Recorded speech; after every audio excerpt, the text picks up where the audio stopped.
একের পর এক পত্রিকা বন্ধ করেছেন, যেগুলো হয়তো একটু বিরোধী দলের কথা বলতো, যেখানে হয়তো আন্দোলনের সংগ্রামের কথা বলতো। তো এই সমস্ত অপকর্ম ঢাকার জন্যই তাদেরকে টার্গেট করতে হয় গণমাধ্যম এবং গণমাধ্যমের সাংবাদিকদেরকে।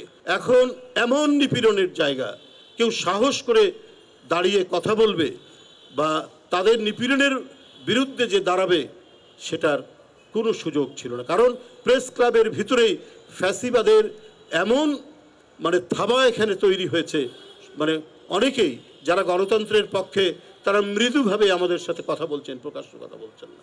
আমরা যে কথা বারবার বলি যে রাষ্ট্রের চতুর্থ স্তম্ভ সাংবাদিক, এই চতুর্থ স্তম্ভটা কখনোই কোনো বেপরোয়া ডিক্টেটররা মেনে নিতে পারে না বলেই প্রথম এখানে ধাক্কা দেয়, প্রথম এখানে তারা আক্রমণ করে।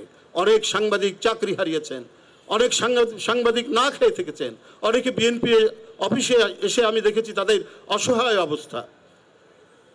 একের পর এক পত্রিকা বন্ধ করেছেন, যেগুলো হয়তো একটু বিরোধী দলের কথা বলতো, যেখানে হয়তো আন্দোলনের সংগ্রামের কথা বলতো, সেগুলোকে বন্ধ করেছেন। আর যেগুলো বন্ধ করতে পারেননি বা বন্ধ করেননি, সেগুলো সবসময় আমাদেরকে চিফ রিপোর্টার, তারপরে নিউজ এডিটরটা বলেছেন, ভাই আপনাদের বক্তব্য কি ছাপাবো।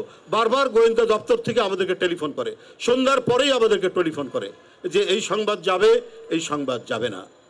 কারণ এইভাবেই নিয়ন্ত্রণ করতে হয়েছে, এইভাবেই বাংলাদেশের টাকা যে তারা পাচার করবে, তারা যে হরিলুট করবে, তারা বাংলাদেশ ব্যাংককে নিঃশেষ করে দেবে, সোনালী ব্যাংককে নিঃশেষ করে দেবে। তো এই সমস্ত অপকর্ম ঢাকার জন্যই তাদেরকে টার্গেট করতে হয় গণমাধ্যম এবং গণমাধ্যমের সাংবাদিকদেরকে।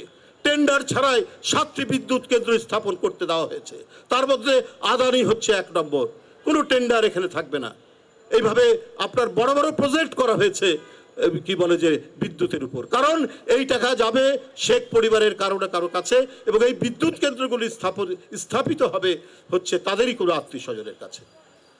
এখন একটা একটা করে বেরোচ্ছে ঘটনা, এইরকম প্রতিটা সেক্টরে, প্রতিটি জায়গায় কত যে আপনার শেখ হাসিনার লুটপাটের গুপ্তধন আছে।